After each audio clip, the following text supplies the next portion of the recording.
Foi. Graça e paz, meus irmãos.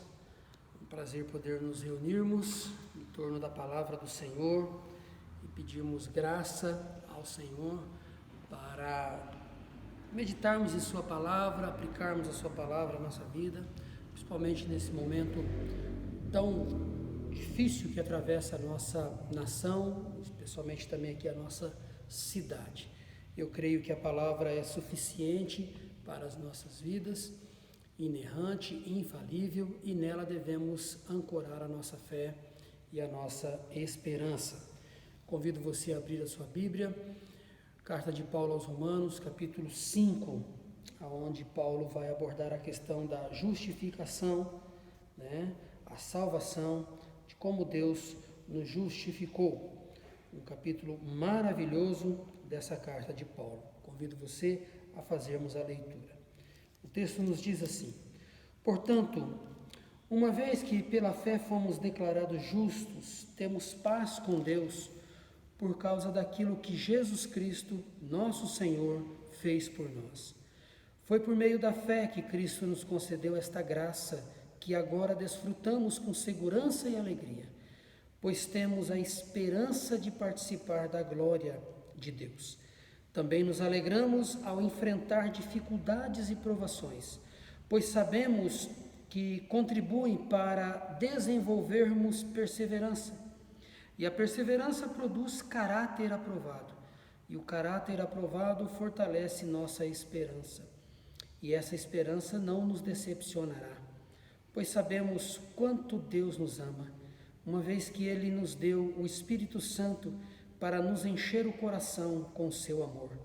Quando estávamos completamente desamparados, Cristo veio na hora certa e morreu por nós, pecadores. É pouco provável que alguém morresse por um justo, embora talvez alguém se dispusesse a morrer por uma pessoa boa. Mas Deus nos prova seu grande amor ao enviar Cristo para morrer por nós, quando ainda éramos pecadores. E uma vez que fomos declarados justos por seu sangue, certamente seremos salvos da ira de Deus por meio dele. Pois se quando ainda éramos inimigos de Deus, nosso relacionamento com ele foi restaurado pela morte de seu filho, agora que já estamos reconciliados, certamente seremos salvos por sua vida. Agora, portanto, podemos nos alegrar em Deus, com quem fomos reconciliados por meio de nosso Senhor Jesus Cristo. Senhor, nós te louvamos por estarmos reunidos neste lugar, nesta hora. Pedimos a iluminação do teu Espírito para compreendermos as verdades da sua palavra. Pedimos graça do Senhor para que possamos aplicá-las no nosso dia a dia, principalmente no momento tão difícil ao qual estamos vivendo. Dá-nos essa graça de olharmos firmemente para Cristo, o autor e consumador da nossa fé, e caminharmos cada dia mais ancorados, amparados, direcionados pela Tua Palavra. Assim nós oramos, em nome de Jesus. Meus irmãos, Paulo escreve essa carta aos irmãos de Roma, uma igreja a qual ele não fundou, mas que não era um desconhecido. Paulo tem um grupo de amigos e irmãos naquela igreja. A intenção de Paulo escrever essa carta aos irmãos de Roma é que ele desejava ir ter com esses irmãos. Ele vai deixar uma oferta aos crentes em Jerusalém e depois vai a Roma para compartilhar o evangelho da graça a esses irmãos, compartilhar dons com esses irmãos e também buscar o apoio desses irmãos, pois Paulo pretendia ir até a Espanha anunciar o Evangelho. Bom, Paulo escreve esta carta e nesta carta nós temos algo muito precioso. Nós temos um compêndio teológico, ou seja, uma expressão das maiores doutrinas do cristianismo, estão nos primeiros capítulos dessa carta. A primeira parte dessa carta, ela é considerada uma parte teológica e a segunda parte, a prática dessa teologia ou dessas verdades teológicas. Paulo aborda doutrinas essenciais à fé cristã e que são pilares que sustentam a fé da igreja e de cada um de nós. No texto em questão, a qual nós lemos, no capítulo 11, Paulo vai abordar justamente a questão da justificação, ou seja, como nós somos justificados. Como que Deus opera isso em nossa vida? Lembrando aos irmãos que é impossível justificarmos a nós mesmos. É necessário que Deus realize essa obra em nossa vida. Ele o faz de forma única, Ele o faz de forma monergística, ou seja, eu não participo na minha salvação. Há um escritor do passado que diz que a única contribuição que eu posso dar na minha salvação é o pecado da qual eu preciso ser resgatado ou redimido. Ou seja, Paulo então, nesse capítulo 5, vai abordar a questão da justificação e a justificação pela fé em Cristo Jesus. E Paulo nos mostra algumas consequências dessa justificação, ou seja, o que mais essa justificação produz em nós. E é justamente nisso que eu gostaria que pensássemos. Talvez você possa estar se perguntando, num momento como esse, pandêmico, será que não seria prudente os pastores falarem sobre alegria, sobre perseverança, sobre segurança, sobre graça, sobre amor ao próximo, sobre outros assuntos afins? Pois bem, eu creio que se olharmos para esse ponto de partida, olharmos e entendermos como Deus graciosamente nos justificou, dessa doutrina fluirá paz, fluirá alegria, fluirá segurança, uma segurança verdadeira, uma paz ultra circunstancial e todas as outras verdades contidas nesse texto. Pois bem, vamos ao texto em questão. A primeira coisa que Paulo nos coloca, irmãos, e nos convida é a olharmos para trás. Essa expressão que Paulo usa, portanto, ele está levando em consideração tudo o que ele havia dito até aqui. E quando nós olhamos para trás, nós vemos que Paulo está tratando justamente da justificação pela fé. Justamente da justificação somente pela fé. Na verdade, esse foi um dos pilares motores da reforma protestante, solo fide, ou somente pela fé. E quando ele chega aqui, ele diz: portanto, ou tendo em vista tudo isso que foi falado a vocês nos capítulos anteriores, ele diz assim: portanto, uma vez que pela fé fomos declarados justos, temos paz com Deus, por causa daquilo que Jesus Cristo, nosso Senhor, fez por nós. Observe, meus queridos, que a justificação e a reconciliação, elas andam junto. Deus não só nos justificou, Ele nos reconciliou com Ele. Era impossível ter paz com quem nós devemos, né? Com quem temos uma grande dívida. A dívida nossa foi paga de maneira definitiva. Nós fomos realmente declarados justos. Não há nada mais que nos culpe diante de Deus, não há nada mais que nos impeça de irmos a Deus. Essa paz que realmente excede todo o entendimento, ela agora está em nosso coração. Somos merecedores? Jamais. Não éramos, não somos e jamais seremos. Observe que toda essa obra está ancorada na obra da cruz, no sacrifício de Cristo. Por isso Paulo diz que nós fomos declarados justos pela fé e agora temos paz com Deus. Por causa do quê? Por causa daquilo que Jesus Cristo, nosso Senhor, Ele fez por nós. Ele fez por nós.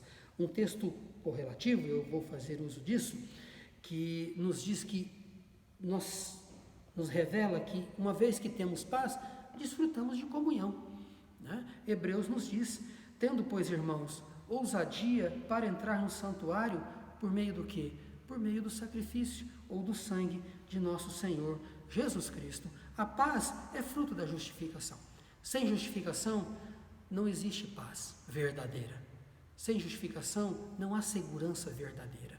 Sem justificação não há consolo verdadeiro.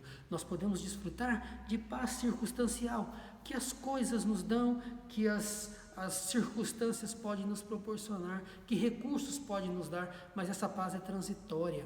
Essa paz, ela é simples, ela é como a neblina, ela se dissipa muito fácil. A paz que excede todo o entendimento, ela só pode vir pela justificação, pelo fato de sermos declarados justos diante de Deus. Diante de Deus. Na obra de Cristo, toda a nossa dívida foi paga. Nós fomos verdadeiramente perdoados, fomos declarados justos no tribunal de Deus. E como consequência dessa obra de Cristo na cruz, essa paz invade o nosso coração. Nós fomos aceitos por Deus. Nunca nós é que aceitamos a Deus, é sempre Deus que nos aceita. Nunca é nós que encontramos a Deus, é sempre Deus que nos encontra, porque é sempre nós que estamos perdidos. Deus nunca se perdeu, nunca se perdeu. Nós fomos declarados limpos, fomos adotados por Ele. Irmãos, e que segurança isso nos dá? Que segurança! O mundo pode estar ruindo, como nós estamos vendo, sistemas caindo, nações perplexas, todo sistema que foi armado para combater essa pandemia, esse vírus, nós vemos que tem se tornado cada vez mais fácil a transmissão. Então nós vemos que segurança plena, só no fato de sabermos e na certeza que temos de que somos declarados justos diante de Deus, nós temos paz com Deus, estamos em paz com Deus. Na grande verdade, o nosso maior problema, o problema real do ser humano não é esse vírus. Como outras pragas que houveram, como outras pandemias que houveram antes dessa, o real problema do ser humano é com Deus. O principal problema do ser humano é com Deus e não é com o vírus. Mas Paulo continua, ele diz assim no verso 2, que essas verdades nos dá firmeza, que estamos firmes nesta graça. Ele diz, foi por meio da fé que Cristo nos concedeu esta graça, que agora desfrutamos com segurança e alegria, pois temos esperança de participar da glória de Deus. Meus queridos, olha que caminho maravilhoso da graça. Foi por meio da fé que Cristo nos concedeu esta graça. E precisamos entender que é tudo graça. É tudo graça. Deus graciosamente veio em Cristo Jesus resgatar o seu povo do pecado. Ou vou usar uma expressão do necrotério do pecado. Nós estávamos mortos em nossos pecados e delitos. E saber que é por causa da graça de Cristo, isso nos traz o quê? Nós desfrutamos de segurança e alegria. De segurança e alegria. Por quê? Pois nós temos a esperança, e esperança aqui não é no sentido de que talvez algo aconteça ou não, mas é uma firme convicção. É uma firme convicção de que vamos participar da graça do Senhor. Irmãos, e a graça é a melhor companheira para as nossas vidas. Paulo, escrevendo aos Coríntios, ele vai dizer assim, que Deus respondeu a ele, disse-me, a minha graça te basta, o meu favor te basta, porque o meu poder se aperfeiçoa na fraqueza.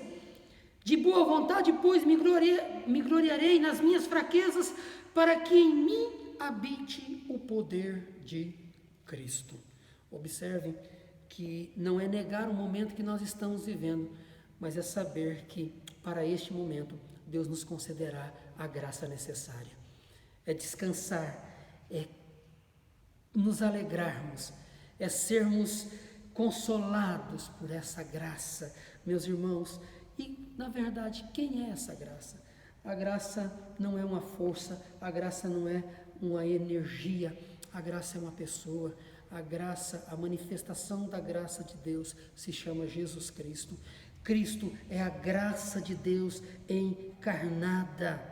encarnada.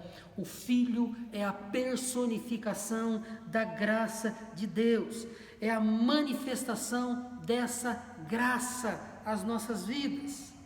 E que segurança sabermos que estamos firmes em Cristo, em Cristo. Isso gera segurança porque sabemos que Deus não falha. Isso gera alegria porque sabemos que mesmo em meio às mais terríveis e ferrenhas tribulações, Deus está conosco. Isso nos gera paz porque excede todo o entendimento, porque a nossa paz está firmada no que Deus fez por nós, em sua palavra, em seu caráter santo, que é imutável. Tudo isso gera segurança e paz às nossas vidas. Paulo diz que nós cremos e gloriamos a Deus. No verso 3 ele diz: nos alegramos ao enfrentar dificuldades e provações, pois sabemos que contribui para o desenvolvimento da nossa perseverança. Meus queridos, que privilégio nós estamos tendo. Como você pode dizer, pastor, que é um privilégio? Nós sabemos que em momentos de angústia, nós sabemos que em momentos de dor, nós sabemos que em momentos difíceis, que nós nos quebrantamos mais, nós nos prostramos mais, nós buscamos mais a Deus, e nós estamos vivendo um momento ímpar, realmente maravilhoso, onde fomos por um decreto municipal, meio que obrigados a ficarmos em casa. Então temos tempo com a família, temos tempos para a leitura, para a oração, para a edificação. Então o meu convite e apelo é que faça uso desse tempo, agradeça a Deus por esse período que Deus está te dando, de você buscar a Ele, de você orar a Ele, de você descansar na graça dEle, no cuidado dEle.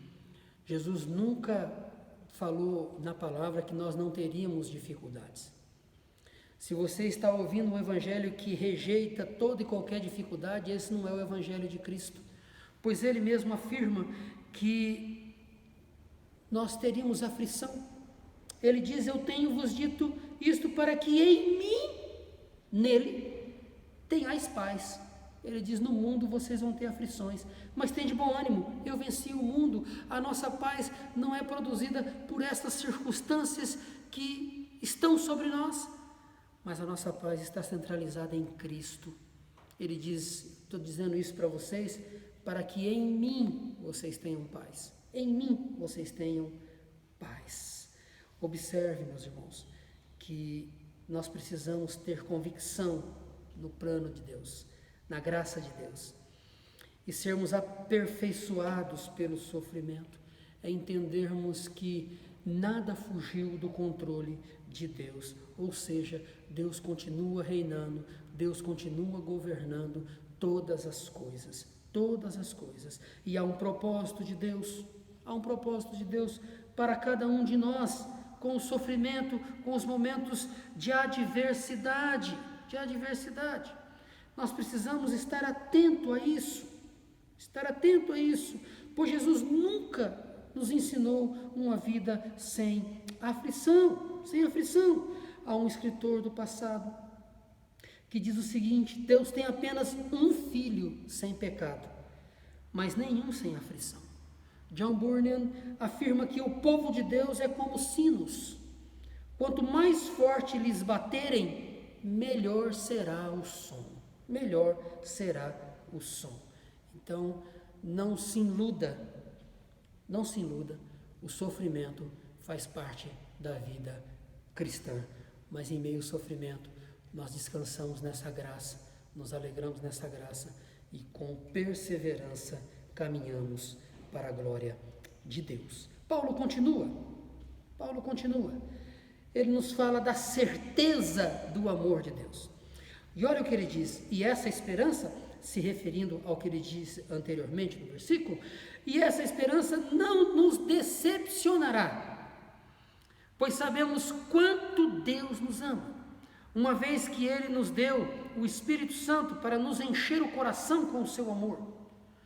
Quando estávamos completamente desamparados, Cristo veio na hora certa e morreu por nós, pecadores. É pouco provável que alguém morresse por um justo embora talvez alguém se dispusesse a morrer por uma pessoa boa. Observe, meus irmãos, uma das coisas que deve nortear o nosso coração é convicção, certeza.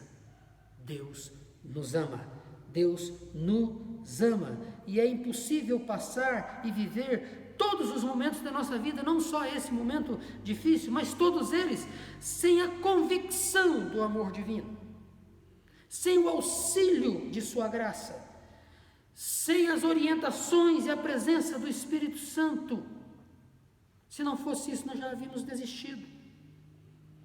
Já havíamos desistido, meus queridos. Mas o texto diz que temos a esperança e a firme convicção, porque este amor que Deus nos tem é derramado, ou seja, o nosso coração é cheio dele, pelo Espírito Santo que nos foi outorgado. E é importante atentarmos para o que Paulo diz, porque isso tem implicações na nossa vida prática. Como Deus é maravilhoso, como Deus é riquíssimo em misericórdia, irmãos.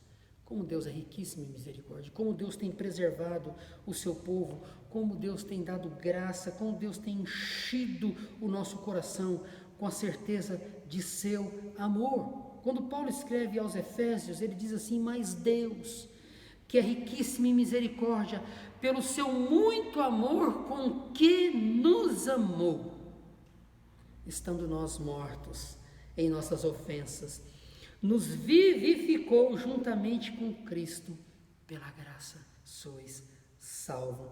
A certeza deste amor que Deus nos tem é revelada através do Espírito ao nosso coração, e ela pode ser percebida através de 3 verdades profundas. A primeira é que Deus revelou seu amor na morte de Cristo. Deus deu o seu Filho. Deus enviou o seu Filho. Isso é a manifestação do seu amor. A segunda é que Cristo suportou a ira de Deus. O cálice da ira de Deus foi totalmente absorvido pelo nosso Salvador naquela cruz. E em terceiro, Ele o fez por inimigos. Nós éramos inimigos, filhos da ira, também como os demais. Paulo fala disso aos Efésios, e Deus fez isso a pessoas inimigas, a pessoas que não o amavam, não o desejavam, não o procuravam, não o buscavam. Deus fez isso a inimigos. A pessoas que haviam rebelado contra a sua vontade, a pessoas que haviam virado as costas para Ele. Ele fez isso na cruz do Calvário, resgatando a pecadores como eu e como você. Mas Paulo continua e ele nos fala da certeza de nossa salvação. Ele continua dizendo: e uma vez que fomos declarados justos por seu sangue, certamente seremos salvos da ira de Deus por meio dele. Pois, se quando ainda éramos inimigos de Deus, nosso relacionamento com ele foi restaurado pela morte de seu Filho, agora que já estamos reconciliados, certamente seremos salvos por sua vida. É importante atentarmos que Deus não está brincando com a igreja. Deus não está brincando com a nossa vida. Pelo contrário, Ele nos salvou e Ele persevera conosco e Ele nos apresentará em glória. A obra dele é completa, a obra dele é plena, a obra dele é absoluta. Ele não abandonará a sua igreja pelo caminho.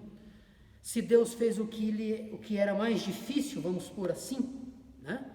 Quando nós ainda éramos pecadores, seus inimigos, como não fará agora o mais fácil, estamos em suas mãos? Meus irmãos, nós estamos guardados nas mãos do Senhor, né?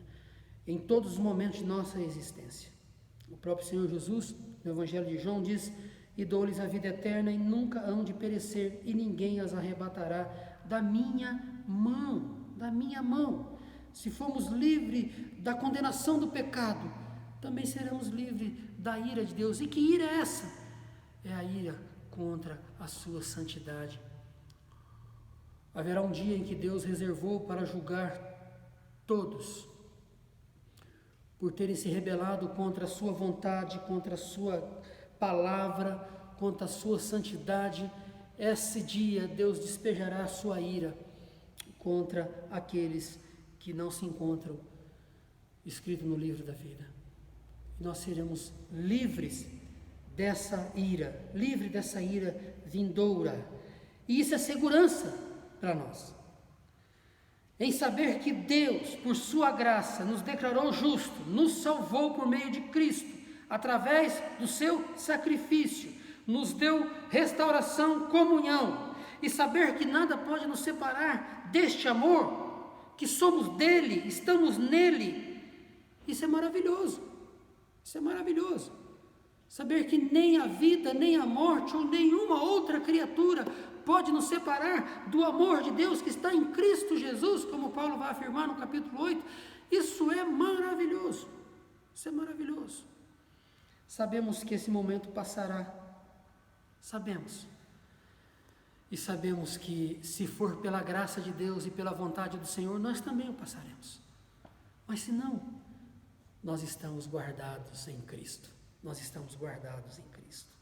E Paulo conclui no verso 11, dizendo: nós nos gloriamos em Deus por meio de Cristo Jesus. Agora, portanto, podemos nos alegrar em Deus, com quem fomos reconciliados por meio de nosso Senhor Jesus Cristo. Meus irmãos, que alegria, que segurança, que graça podermos nos alegrar nesta obra que Deus realizou, direcionada a mim e a você, pecadores depravados, que pessoas que não merecem nada de Deus a não ser o inferno, a não ser a condenação, mas que Deus graciosamente, na vida do seu Filho, na morte do seu Filho, nos reconciliou com Ele, Ele realizou essa obra maravilhosa em Cristo. Portanto, aqui nós temos algo muito fundamental e importante. Nos últimos dias nós temos visto muitas pessoas postando em seus Facebook, Instagrams e outras redes, outras mídias, versículos bíblicos. Não há nada de errado com isso. Pessoas postando pensamento, também não há nada de errado com isso. Mas isso não lhe torna um filho de Deus. Isso não lhe torna um cristão. Isso não lhe torna uma pessoa salva. Nós precisamos entender que a salvação é algo realizado por Deus. Quando Ele vem por meio da pregação da palavra, o seu Espírito alcança o coração do depravado, do que está morto, gera vida, gera arrependimento. Cristo ganha o coração dessa pessoa. Então ela é declarada justa e é salva por Cristo. Nós precisamos, irmãos, entender isso, porque é justamente isso que vai nos alegrar neste momento de tribulação. É saber que Deus nos salvou, estamos nele, pertencemos a Ele, desfrutamos de alegria, de segurança, estamos firmes nesta graça. O amor de Deus é derramado em nosso coração, pelo seu Espírito Santo que em nós habita, E tudo isso ocorre, irmãos, por meio do que Cristo fez. Não é pelo que eu faço, não é pelo que você faz, não é por nada que possamos fazer. Tudo é obra da graça de Deus, tudo é obra de Cristo, é tudo por meio de Cristo, Por isso, irmãos, fora de Cristo é impossível chegarmos a Deus. O caminho, Ele é o caminho. Olha, irmãos, o próprio Senhor nos revela o Pai, Ele mesmo. Sendo assim, toda a obra da redenção, bem como a narrativa bíblica, revela um Deus glorioso, poderoso, majestoso, santo, inigualável, supremo, perfeito, reto, grande, amoroso e cuidadoso. Eu faço a seguinte pergunta para que você possa pensar: existe alguém que possa nos dar tamanha segurança? Existe? Eu creio que não. Existe alguém que possa nos amar desta maneira? Eu creio que não. Existe alguém que, assim como Deus, possa sustentar o seu povo em meio às tribulações dessa vida? Eu acredito que não. Creio que nada nem ninguém se compara ao nosso Deus. E aqui Paulo nos dá um firme fundamento aonde nós podemos descansar a nossa alma, o nosso coração, e sabermos que nós estamos seguros, guardados nas mãos do nosso Senhor. Eu gostaria de tirar pelo menos umas 3 aplicações para a nossa vida. E eu penso que nós sabemos que nós estamos enfrentando um momento extremamente difícil, meus irmãos. Não é fácil o momento que estamos enfrentando. Mas eu quero lhe fazer uma pergunta. O que essas verdades têm produzido em sua vida? Talvez você tenha enchido a sua mente com muitas mensagens, algumas verdadeiras, outras falsas, mídias sociais, redes sociais, jornais e tudo. Eu convido você a meditar nesse texto da palavra e entender que aqui ele vai produzir paz, segurança para as nossas vidas. Uma outra coisa, será que você já se perguntou que Deus pode estar usando este momento para quebrantar o seu coração, para levar você a depender mais da graça dele, fazer você entender que você não é o dono da situação, fazer você se quebrantar e reconhecer que há Deus, que há um Deus que governa todas as coisas? Será que esse momento de tribulação tem te levado a olhar para a graça de Deus, ou tem te levado de maneira irresponsável a se rebelar mais de Deus, a murmurar com Deus, a reclamar de Deus? Nós devemos entender que nenhuma das circunstâncias foge ao cuidado do nosso Senhor, ao cuidado do nosso Senhor. Então, observe isso em sua vida.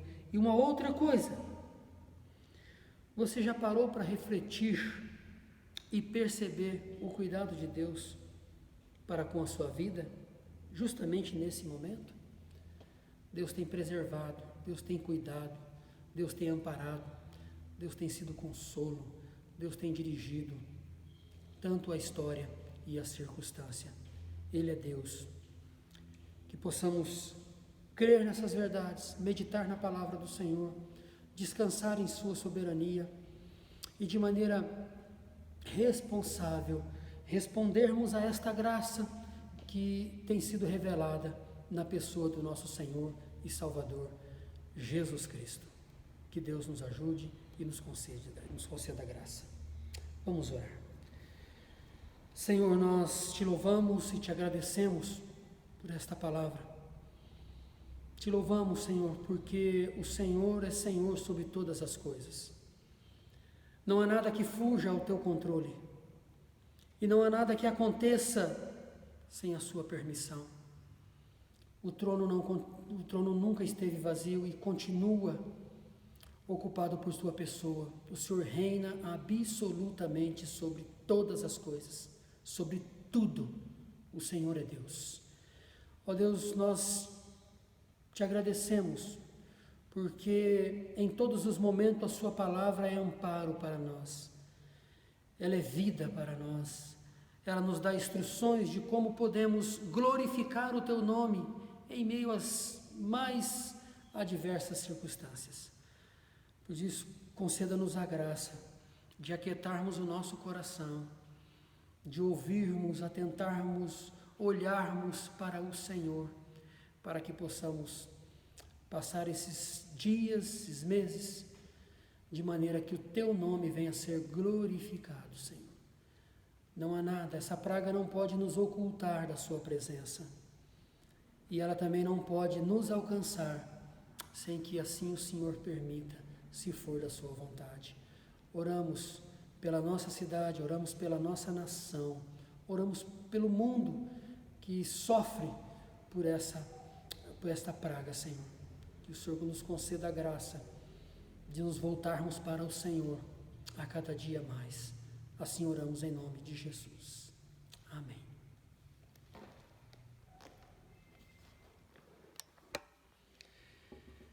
Beleza.